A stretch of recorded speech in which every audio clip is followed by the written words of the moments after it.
Hi, welcome back to another video.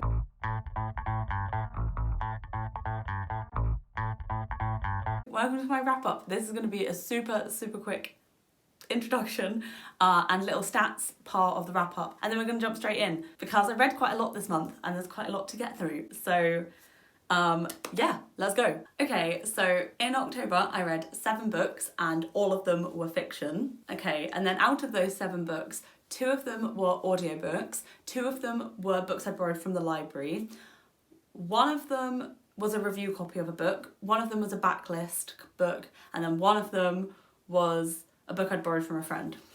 Was that 7? I think it was. 3 of the books that I read were by or featured LGBTQ+ characters. 2 of the books were by authors of colour. And then 4 of the books were written by women, and 1 of them was written by a trans or non-binary author. For that one, I wasn't quite sure.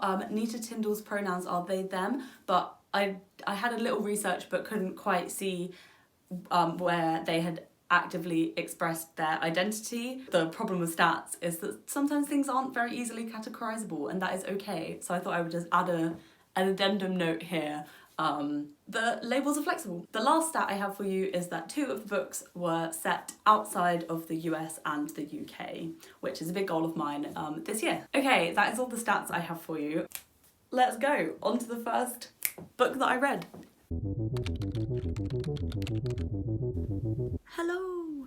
It is Friday the 2nd of October and I've finished my first book of the month. I listened to most of this one in September, hence why I finished it so quickly. And that is Other Words for Home by Jasmine Wager. 5 stars.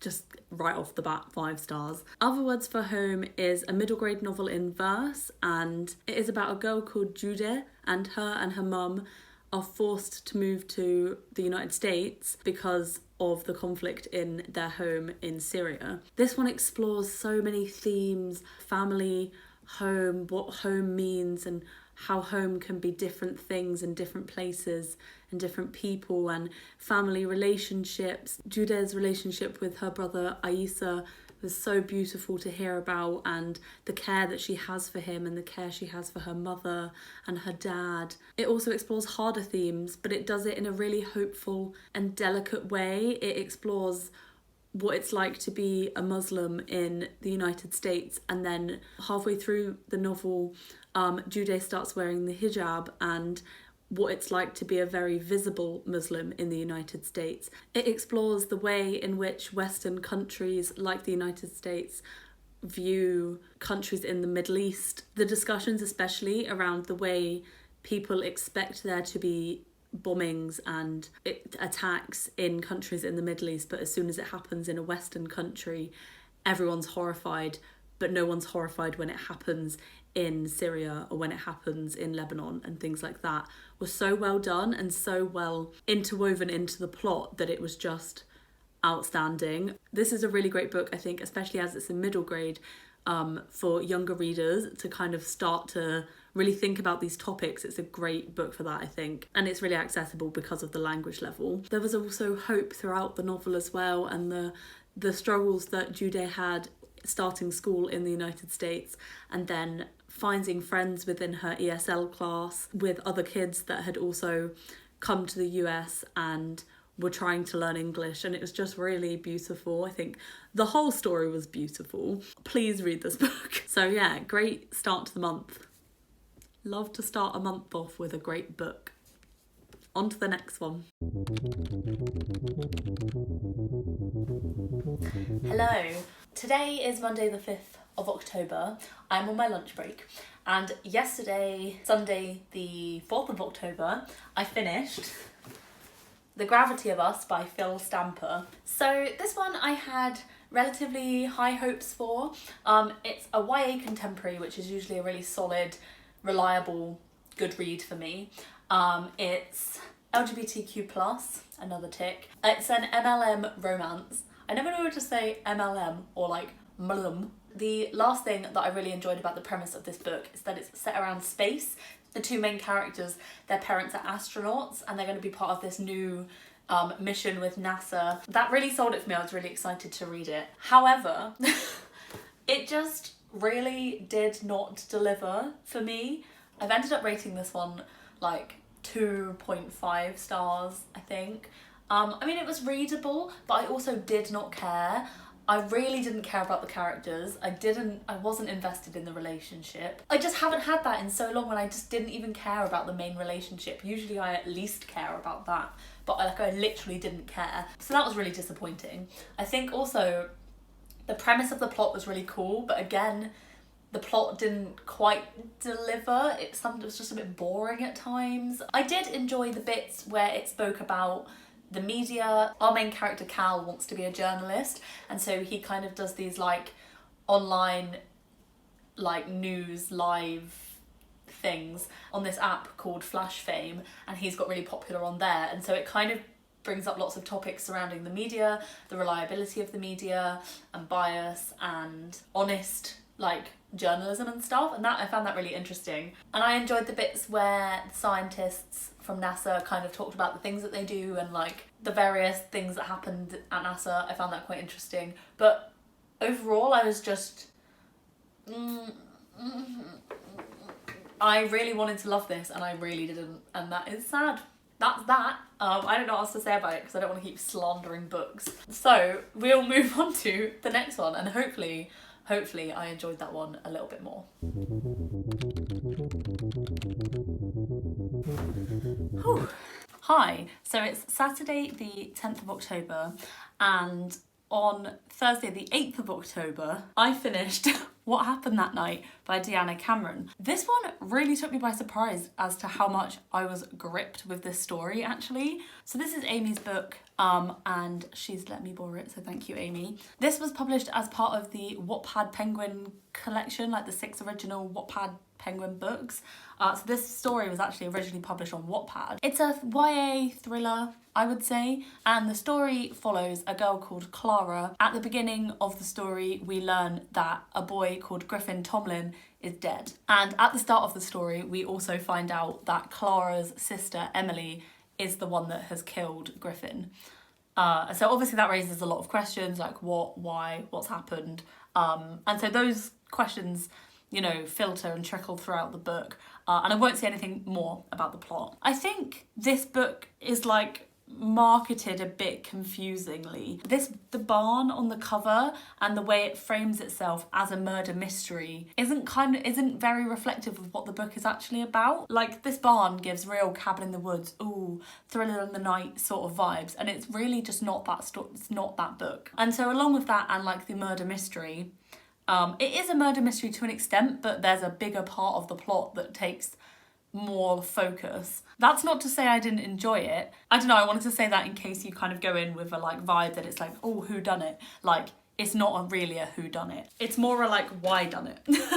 I will also say that this book has some real heavy trigger warnings for rape and sexual assault. Please tread cautiously. I don't want to go into too much detail of the plot because I think that's what really keeps you gripped in these sorts of books. It is still a thriller, and so there's a lot of twists and turns, and actually it was a really good thriller in that sense. It kept me on my toes and I kept wanting to go back to it each night to finish it. And then also the discussions it has surrounding sexual assault and rape is really well done, I think. I gave this one 4 stars. I think there were some things that didn't quite work for me, but mostly it was a really good, fast-paced thriller. It felt really reminiscent of Beartown. I don't think it's as good as Beartown. What is, really? I highly recommend giving this one a go. Let me know if you've read it and what you thought about it. And on to the next one. Hi, so today is Wednesday the 14th, yes, and yesterday, Tuesday the 13th, I finished In a Dark Dark Wood by Ruth Ware. This one was a recommendation from my friend Sian over at Caffeine and Commas.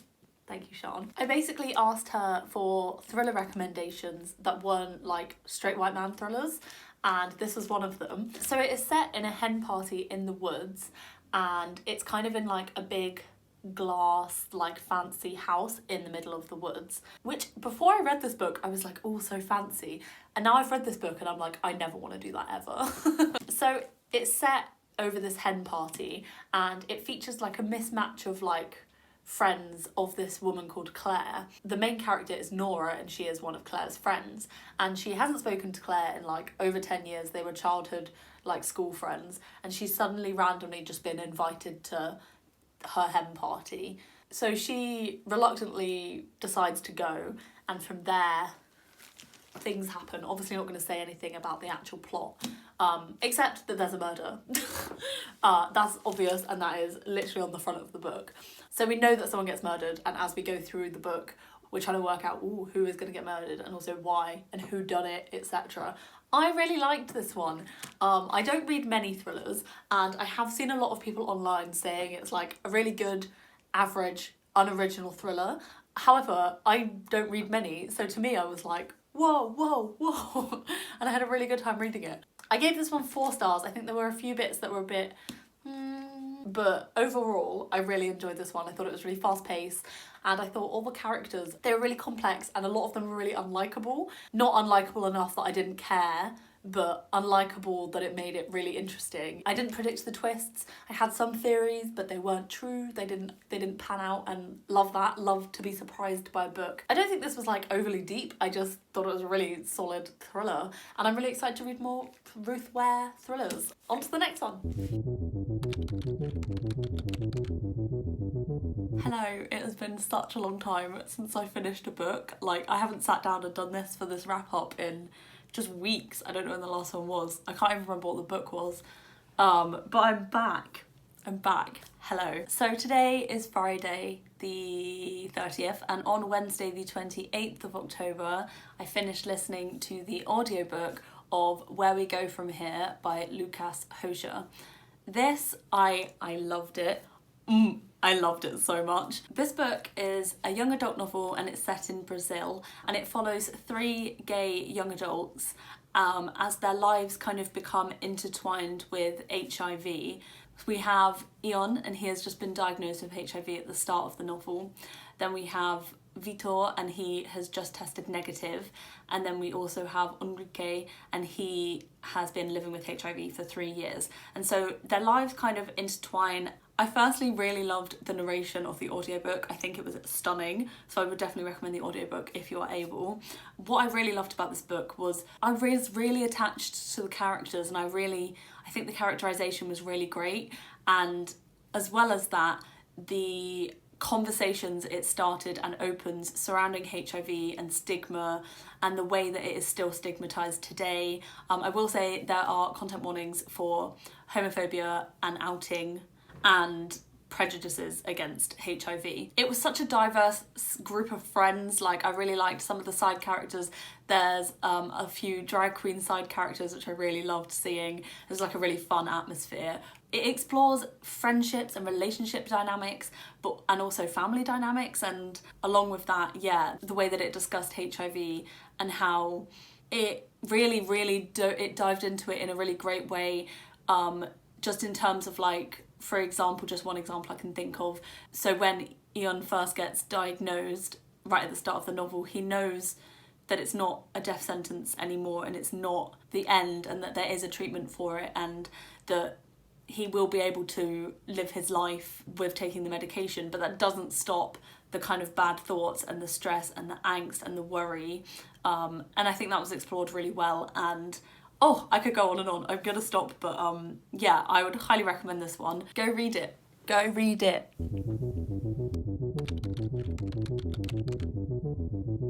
Hello, I'm back. I'm wearing the same clothes because it's the same day. It's still Friday the 30th of October, but I forgot that yesterday I finished this book here, Not a Sound by Heather Gudenkopf, and I haven't told you about it. I read this one as part of the Fortnite Frights readathon. I've actually been so bad at reading my books for that readathon, but I'm just gonna flow it into November. That's a whole different topic. This book is about a nurse called Amelia, and she was in an accident 2 years prior to the start of the novel, and in that accident she lost her hearing, and so she is now deaf. And it follows her 2 years on. In that 2 years was a bit rocky. She is an alcoholic, and she split up with her partner, but we're 2 years on now, and she's starting to kind of like get things back together. Right at the start of the novel, her and her hearing dog Stitch discover the body of a fellow nurse, and things don't seem quite right. Things seem a little close to home. And so, yeah, we go from there. I'm not going to talk too much about the plot, but I will say I found it really gripping. I really loved seeing a deaf main character in a thriller book. I didn't love it, but I really enjoyed it. I thought some bits were slightly predictable, but it didn't make me not enjoy it. I still really loved it, and I'm definitely interested to read more of Heather Gudenkoff's books. I did predict the ending, but not to an extent that I was like, ugh. Like, I was like real satisfied that I'd worked it out. So yeah, take that as you will. But I really enjoyed it. I really enjoyed the medical kind of aspect of it, and I loved learning a little bit more throughout about what it is like to be deaf or hard of hearing, and technologies that are available for people. Like, for example, Amelia has a phone and she can speak verbally, and so she has a phone that transcribes what people say and then she can speak back to them. I found that really interesting. I really enjoyed seeing those small bits, and Heather Gudenkoff, the author, is hearing impaired, so that was interesting from her point of view as well. But yeah, overall I thought this was a pretty solid thriller, quite a unique plot, and I really enjoyed it. Gives me very wintry, autumny vibes, very like small town, lives in the middle of nowhere. She goes kayaking a lot, which feels like it should be summery, but it's not. It's cold and like wintry and autumny, and I would definitely recommend picking up this one this winter. On to the next one.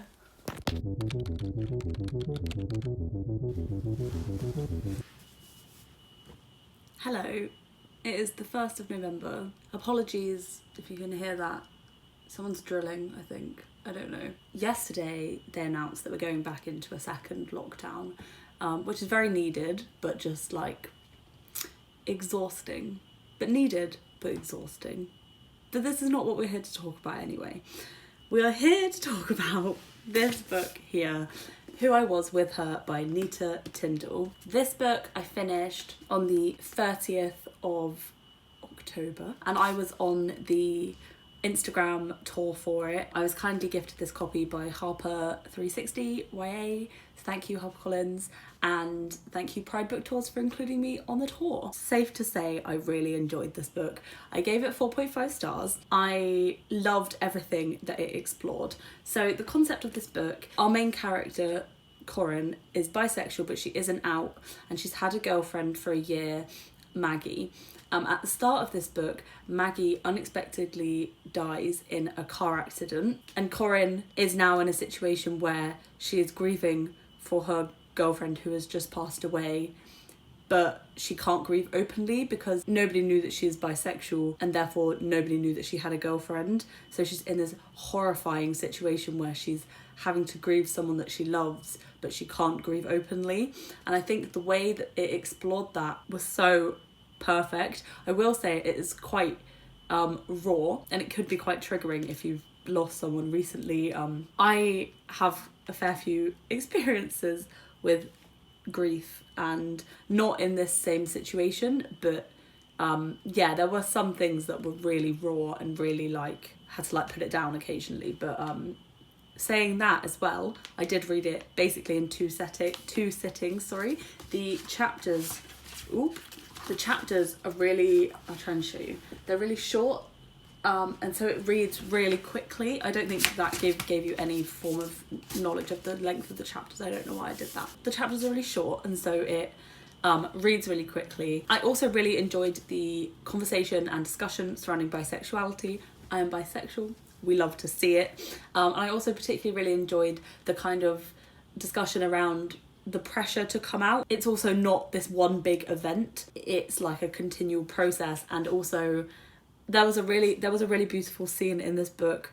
I don't think this is really spoilers, but you know, skip ahead if you don't want to hear it. But Corinne is in a situation where she's with a kind of basically a stranger. She doesn't really know them, but the stranger has just told her that she's bisexual, and Corinne feels comfortable for the first time ever to kind of say aloud, I'm bisexual, And like, it was just such a big moment for her, and I can relate those sorts of moments back to me in my life. Contrasting that with the pressure that she feels to come out was just really beautiful and really well done. It was really good. I also really enjoyed the exploration of friendships and best friends, and like the things you tell your best friends, and like that connection you have with them. Corin's best friend Julia is asexual, and she kind of comes to terms with that throughout the book. Love to see that. The final thing I really enjoyed about this book is, well, I enjoyed many things, but like a good part.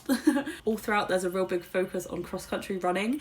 Maggie was a cross-country runner, Corin is a cross-country runner, and her best friend Julia is a cross-country runner. So it's all kind of set in this like sporty running scene, and I just love to read sports in books. Especially, I love to read sports in queer books. If you have any recommendations for queer books featuring sports, leave them below, because that is a very specific vibe. I don't do that many sports in real life, but sports in books, I'm here for it. I don't know. Yes, would really recommend. And this is definitely the last book that I will read in October, because it's already November, so no surprises there. I will wrap this wrap-up up here. Thank you so much for watching. I hope that you enjoyed this wrap-up, and I hope you enjoyed the format. Once again, I am loving doing these wrap-ups in these styles. I hope that you have found a book that maybe piques your interest. Let me know below, and let me know your favourite read of October. Would love to hear it. I think I enjoyed the... No, we're not going to do that. Who knows what I was going to say? I sure as hell don't, and it was literally only earlier. Thank you again for watching. Hope that you're doing well where you are. Things will all be okay in the end. Yes, that's where we are. I will see you in a new video. Bye. What's the date? Wednesday the... Oh my god, I've got my calendar here. I could have just checked. 14th. Brilliant. Wednesday the 14th. Wednesday the 14th. What day did I finish this book? Like 2 days ago. Was it yesterday? No, it was yesterday. Was it? Yeah. Okay. Tuesday the 13th. Oh yeah, because you had your book picking crisis. Yeah. Alright, thank you. All right.